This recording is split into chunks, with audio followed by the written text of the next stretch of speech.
Jay Calderon of Fight Hook News. I'm here with the legendary Filipino Flash, Nonito Donaire. How you doing, champ?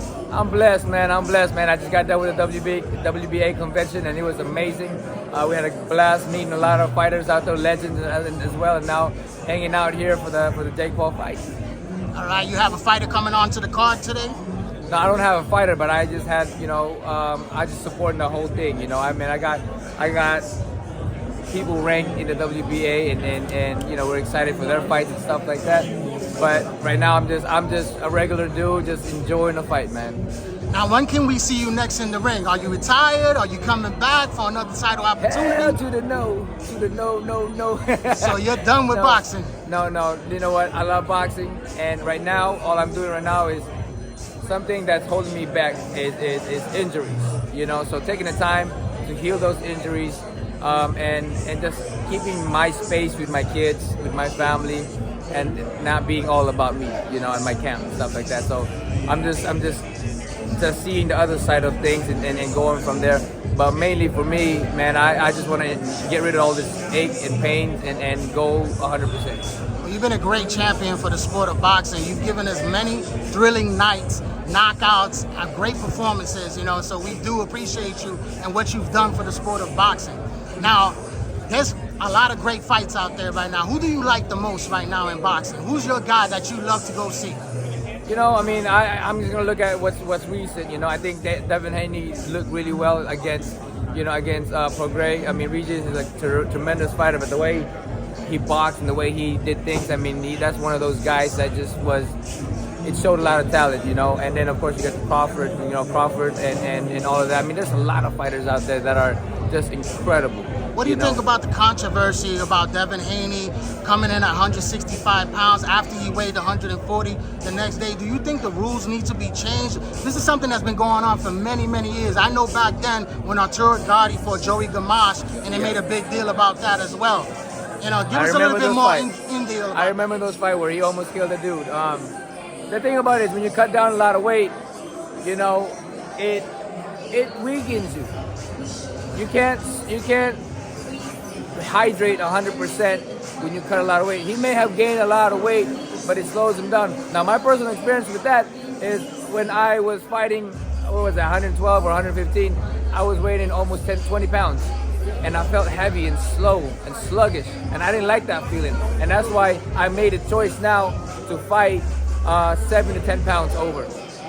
So, again, it depends on the body, and it depends with all that stuff.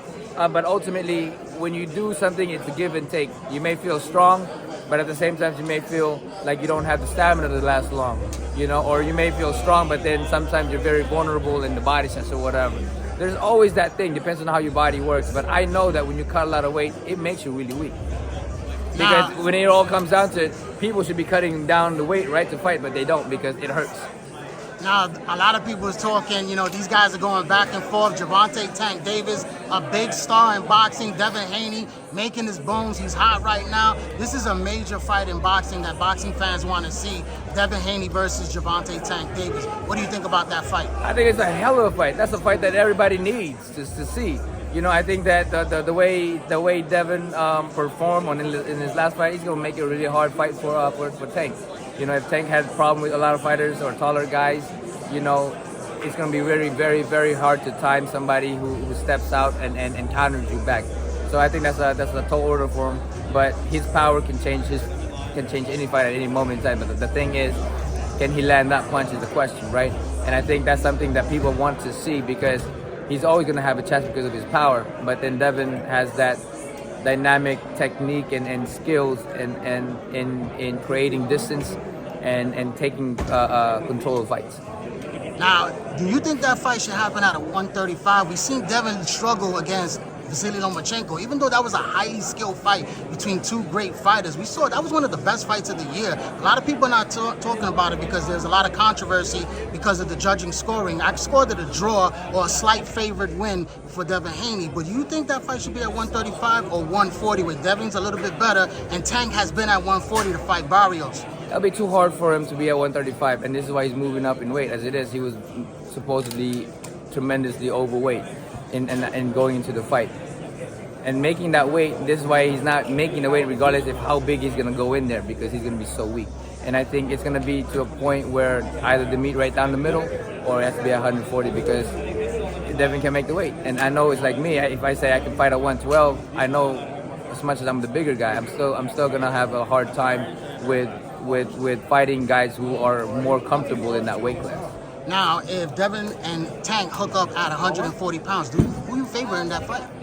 I think Devin has the ability, the boxing ability. He's a really hard and slick fighter to cut the ropes and to counter with, you know. And again, I would edge it to Devin because of his skills and his general ring generalship. But when it comes down to it, Tank can make the change in just landing a big shot, right? But if all goes to how the paper works, Devin is most likely to be the victor because of his jabs and his ability to move around laterally. Now, Devin also has a lot of choices at 140. He also has Ryan Garcia and also Teofimo Lopez. What fights do you like out of those two? I think the Teo fight is a good fight. You know, I think those fights, because Teo really looked really good against Josh Taylor. You know, and I thought Taylor was going to do really well. But if you get that same Teofimo against Devin Haney, you know, the ability to counter, slip the punches and counter off of it and come back and, you know, and do that, I think that's going to be a hard fight for Devin. But depends on who show up that night, right? I think he has all the talent in the world to make every fight very different for everybody. But I want to see that fight. I want to see that fight because I think if the person that showed up with Josh Taylor fights Devin, I think it's going to be a hell of a fight. And Ryan Garcia versus Devin Haney, who you got? That's a good one too. You know, Ryan is still building his technique. You know, he didn't really look too good in his shoulder rolling and all of that stuff. Like, he didn't understand the concept of it. You know, granted that if, you know, just admitting that the fact that that's not his style, that he has his own style and he just got to stick to that kind of style. I think that he will give anybody a hard fight because of the fact that he can clip people, but at the same time he has that speed, that lightning speed that just goes in a flash. So you got Devin Haney or you got Ryan Garcia in that fight? In terms of technique, I go with Devin on that one.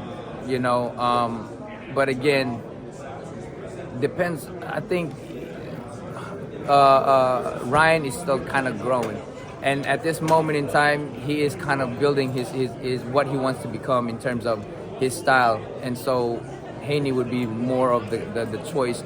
You know, his jab, his movement and stuff like that will be the key to every fight in winning all the fights.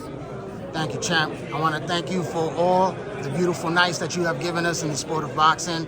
Enjoy your retirement. Well deserved. Oh, no, I'm not retired yet, baby. I'm not retired yet. You can't say something like that. You know, you're going to put words in my mouth and everybody else's mouth, man. All right, so we hope to see you in 2024 in a big fight. Yet until it's time. When the announcement is there, that's stamping it all in, you know. And again, I feel good. I feel great. I just got to heal everything up and go from there. Thank you. Thank you, brother.